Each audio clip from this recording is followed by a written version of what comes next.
Good afternoon, students. And yesterday we had discussed agenda and minutes. Today we will be going on for the second part of the agenda and minutes. And but before we do that, I would like to just recapitulate a little bit on the agenda and minutes. The previous lessons we had done the objectives uh, of the agenda and minutes, which is the agenda and the minutes are very important, and it is an integral part of any meeting. I want you to understand that this is a legal document, binding, and it is required mandatorily to keep by the company law board, and therefore this has to be recorded and kept in the records of the company for all time to come. And in any meeting, this is a recorded proceedings, and it is referred to the minutes. The minutes are nothing but whatever transpires in the meeting is recorded in writing and it is kept there. So let's just look at what the agenda is. Um, the agenda is nothing but a list of items to be discussed in the meeting. It's prior notice, which the people are all the members are served that these are the issues that we will be taking up. And it is usually in the form of a notice is sent out. If you recall, we discussed in the last time, a meeting notice is sent out informing everybody that a meeting will be taking place on so and so date, so and so time, and the complete agenda is usually sent with the notice. But there are times when the notice is sent out first, and the agenda, if it requires a lot of time to make, then that's sent out later. And the agenda always begins with the items approval of the minutes. That's the heading that they have, approval of the minutes. And the minutes of the previous meetings are always discussed. All members present have to approve, and this is done by a written sign off, which is taken and maintained in the records. Secondly, a discussion which takes place, matters arising out of the minutes. When the minutes of the previous meeting are discussed, there are many issues that might come up, and this has to be approved and again signed off by all the members present. Then coming to how an agenda is written, the writing mode. There are two ways. One is in the form of noun. The example that we discussed is like review of the monthly activities. The membership drive. Membership drive, I'd just like to elaborate a little bit. When an organization is out to make new members, so they go out on a membership drive. They induce other members or like-minded people to join it, whether it's a chamber of commerce or any other organization which has to go a membership drive. So it's including new members to your organization. And then of course a proposal to open a new branch. So these are examples on how in the noun form it's written. And then it's also written in the infinitive verb form. Some of the examples, the infinitive verb form, it always begins with to, as you can see, to review activities of the month, or to collect funds, or to organize a membership drive, to consider a proposal to open a new branch. So these are the infinitive verb form of always beginning with to. So you can choose either one way, and you must maintain uniformity in writing your agenda in one way, either the infinitive verb form or in the form of nouns.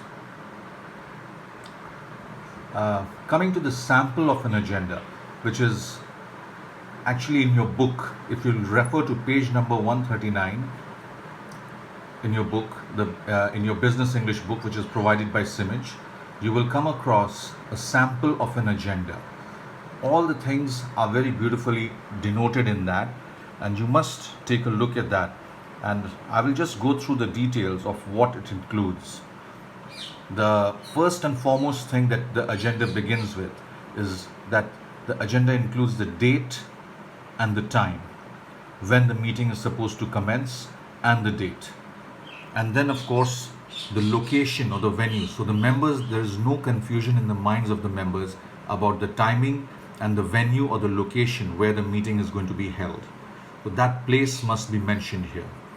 And once the meeting is in progress, then the names of the attendees, who all are present and who all, if there are any notices or if there are any replies sent by any of the members that they, for whatever reasons, will not be able to attend, that must also be mentioned in writing. Then the objective of the particular meeting must be mentioned. What is there, whether it's a regular meeting or it's an extraordinary meeting called to discuss a particular situation that may have arisen. So the objective of the meeting is of paramount importance, and the schedule with time is mentioned clearly. At what time the welcome address will be addressed, and maybe at 7:30 to 7:45 the welcome address by so and so. Then at 7:45 to 8:15 we'll have discussing of certain ideas on how to improve productivity in the factory. That can be an example.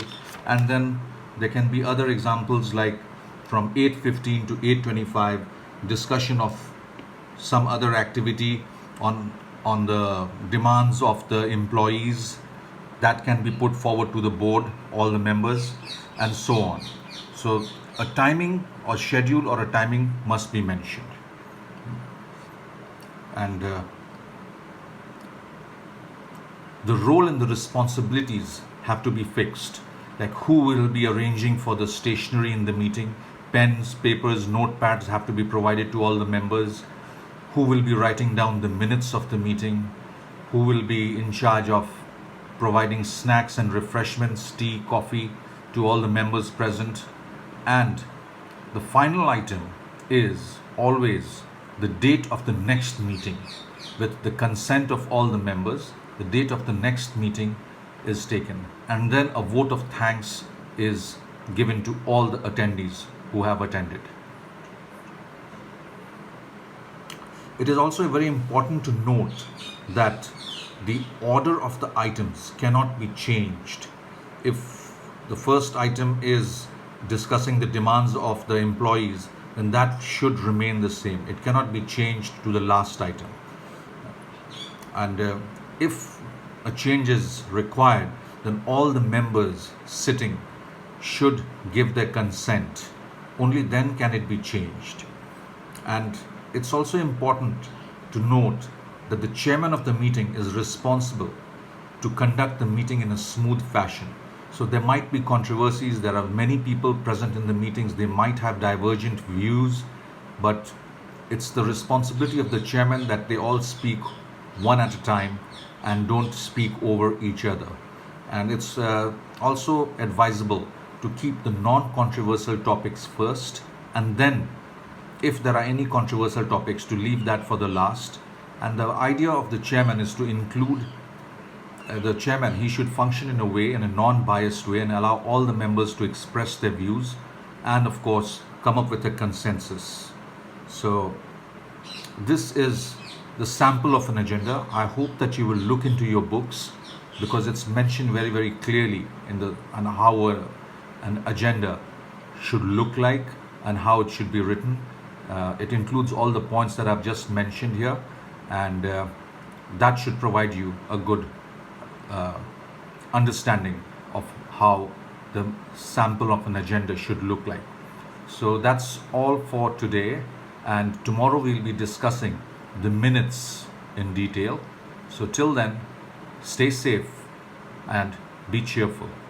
Thank you all.